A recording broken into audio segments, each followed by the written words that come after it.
वो मिल गया आपको 1 मिनट वाला?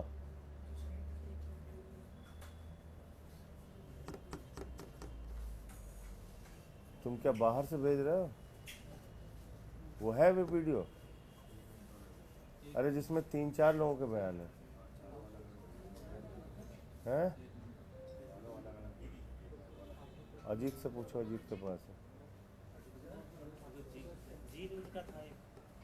हाँ ये है तो चारों, ये है तो। हाँ ये तो मैंने अभी भेजा है, अलग अलग है लेकिन ये डाउनलोड कर लेते हैं, ये चलवा देंगे। हाँ ठीक है, यही चला दो। कितनी देर का है ये? एक एक मिनट जान भाई। हाँ एक एक मिनट का।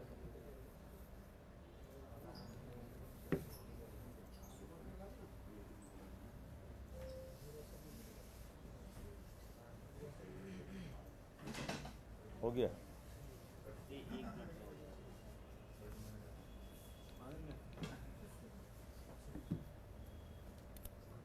शुरू करें?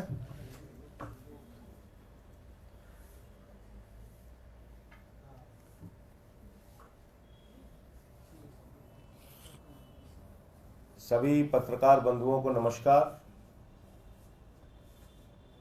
जब पूरे देश में लोगों के मन में इस बात की आशंका उत्पन्न हो रही है,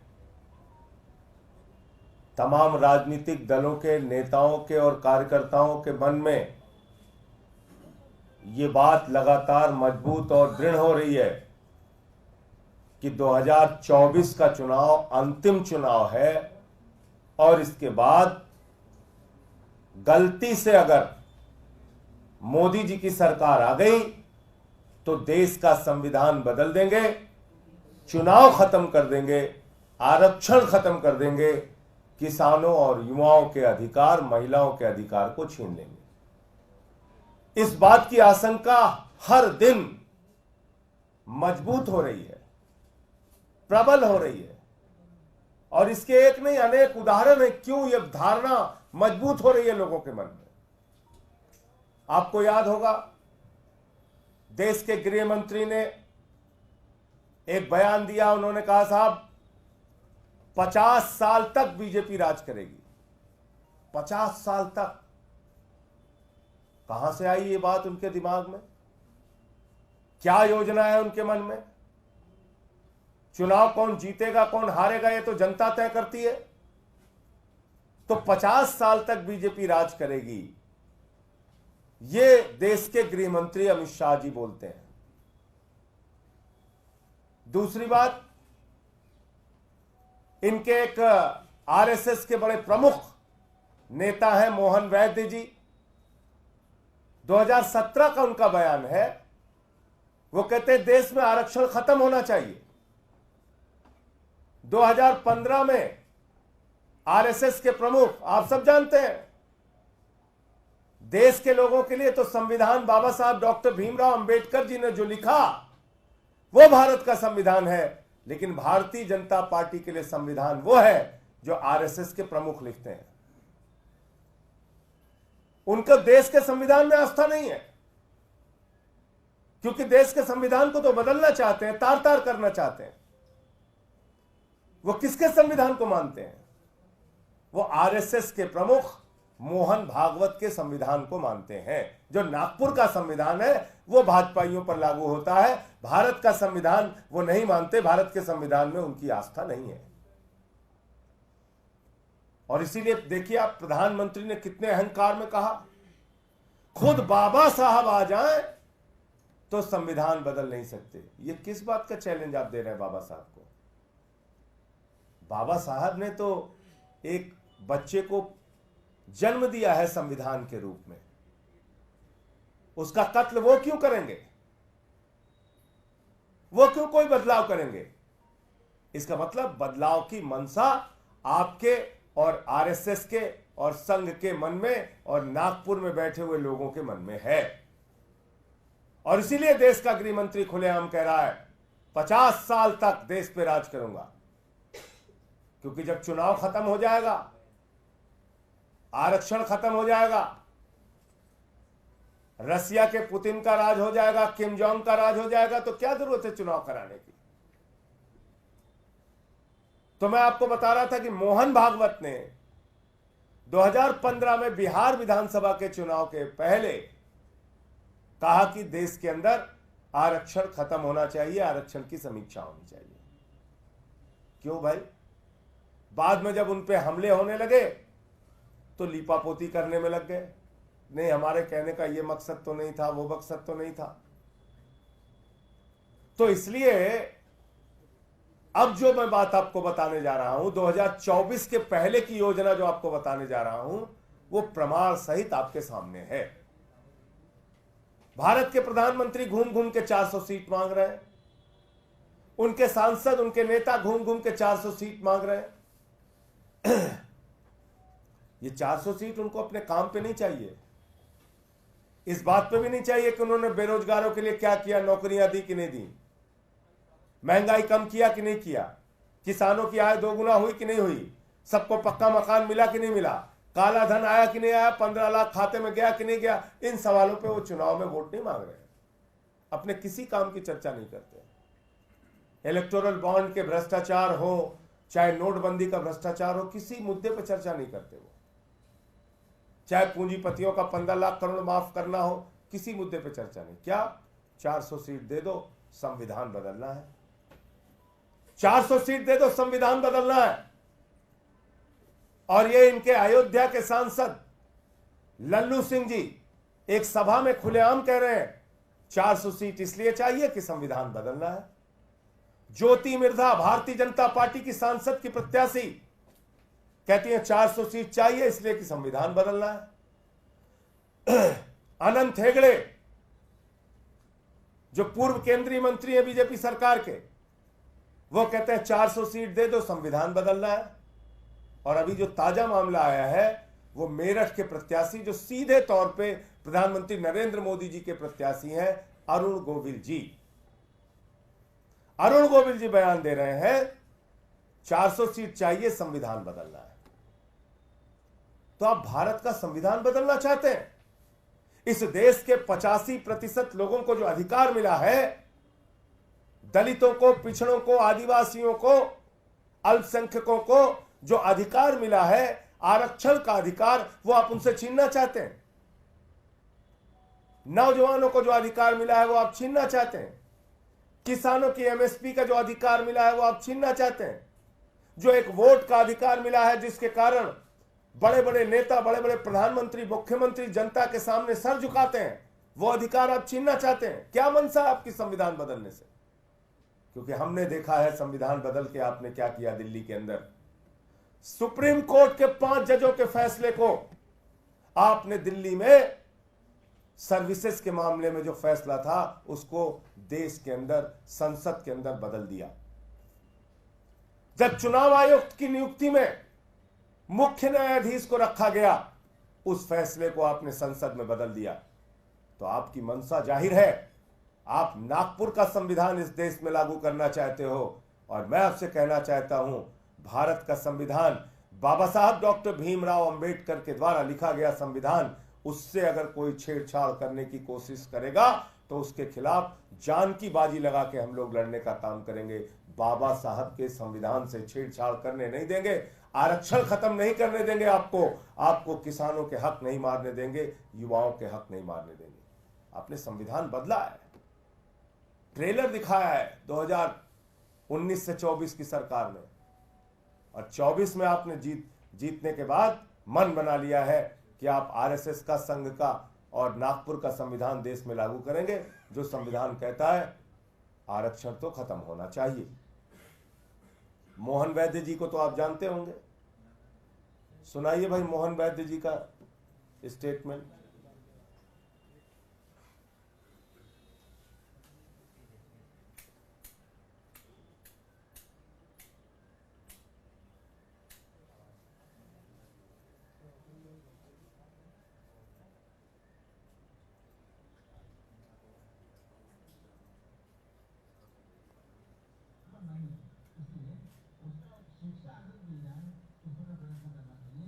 इसके आगे आरक्षण देना थोड़ा अलग पिछड़ा रहने की कुछ है शुरुआत एक वर्षों से या शिक्षा अधिक दी जाए इस पर प्रयत्न करना चाहिए। इसके आगे आरक्षण देना थोड़ा अलगाववाद बढ़ाने वाली बात नहीं, ऐसा लगता बंद कर दीजिए। ये कह रहे हैं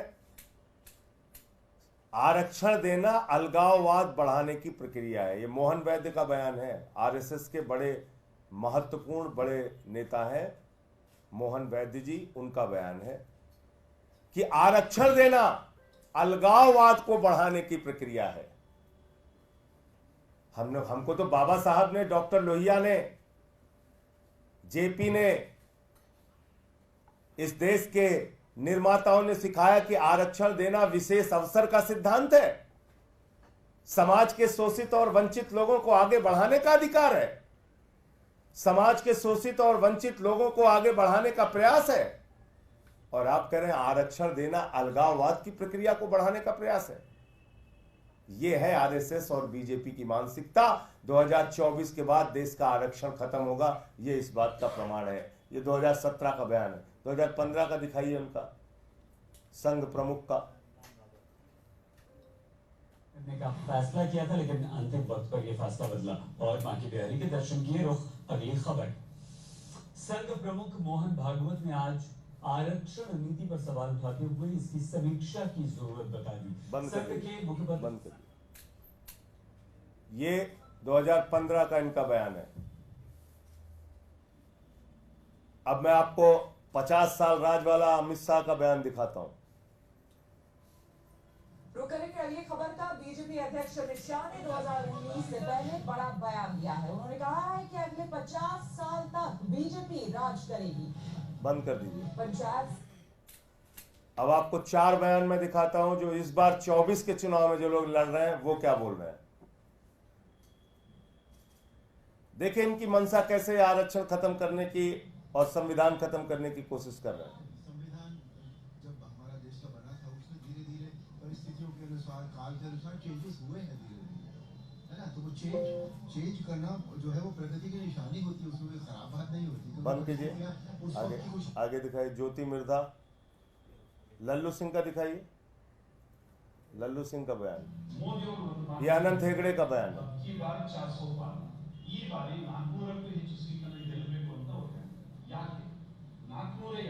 ये कन्नड़ भाषा में बोल रहे हैं लेकिन लिखा हुआ है, क्या इनकी मंशा बता रहे। राज्यसभೆಯಲ್ಲಿ ನಮಗೆ 2/3 ಮೆಜಾರಿಟಿ ಅಲ್ಪ ಬಹುಮತ ಇದೆ. ರಾಜ್ಯ ಸರ್ಕಾರಗಳಲ್ಲಿ ನಮಗೆ ಬೇಕಾಗಿರತಕ್ಕಂಥ ಬಹುಮತ ಇಲ್ಲ.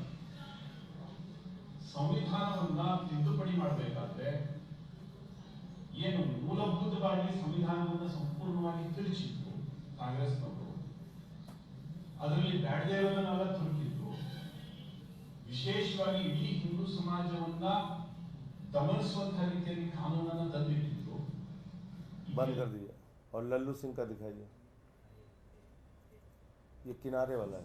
इसके लिए कई नियम बदलने होंगे, संविधान में संशोधन करना होगा और बहुत सारे काम करने। सरकार को 272 जो मिल जाती है, लेकिन 272 की सरकार संविधान में संशोधन नहीं कर सकती। उसके लिए 2/3 बहुमत से अधिक तो बस एक बयान ज्योति मिर्धा का भी होगा। हाँ। देश के इसमें कई कठोर निर्णय लेने पड़ते हैं, उनके लिए हमें संवैधानिक बदलाव करने पड़ते हैं। अगर संविधान के अंदर हमें कोई बदलाव करना होता है तो आप में से कई लोग जानते हैं कि उसके लिए दोनों जो हमारे सदन है, लोकसभा और राज्यसभा, दोनों की उसके अंदर होना चाहिए। लोकसभा में आज भारतीय जनता पार्टी और एनडीए का प्रचंड बहुमत है, कोई कमी नहीं। तो ये इस बार के चुनाव में जो प्रत्याशी लड़ रहे हैं वो खुलेआम कह रहे हैं भाई हमको 2/3 मेजॉरिटी दे दो, हमें संविधान बदलना है। और मैं इस देश के लोगों से कहना चाहता हूं, दलितों, पिछड़ों, आदिवासियों, अल्पसंख्यकों से और इस देश के लोगों से भी कि सावधान हो जाइए। इस देश के 140 करोड़ लोग कृपा करके सावधान हो जाए। अगर ये चुनाव की ताकत आपसे छीन लेंगे, 50 साल राज करने की इनकी मंशा है, आरक्षण खत्म करेंगे, चुनाव खत्म करेंगे तो फिर याद रखिएगा कि देश के अंदर फिर कोई भी आपकी समस्याओं के लिए आपके पास नहीं आएगा, कोई भी आपके सामने सर झुका के वोट मांगने नहीं आएगा। किसी से आप अपने अधिकार न मनवा सकते हैं, न उसके सामने आवाज उठा सकते हैं। उसका ट्रेलर 2019 से 24 में शुरू कर दिया। जैसा मैंने आपको बताया, दिल्ली सरकार को सुप्रीम कोर्ट के 5 जजों के द्वारा दिए गए अधिकार छीन लिए गए। सुप्रीम कोर्ट के द्वारा चुनाव आयुक्त की नियुक्ति में मुख्य न्यायाधीश को रखने के मामले को संसद के अंदर बदलाव कर दिया गया और अगली तैयारी इनकी है 50 साल राज करने की मंशा को लेके। जो नागपुर का संविधान है, जो भागवत का संविधान है, जो मोहन वैद्य का संविधान है, जो कहता है आरक्षण खत्म करना चाहिए, वो संविधान इस देश के अंदर ये अपना संविधान लागू करेंगे, बाबा साहब का संविधान खत्म करेंगे। मुझे इतनी बात कहनी थी।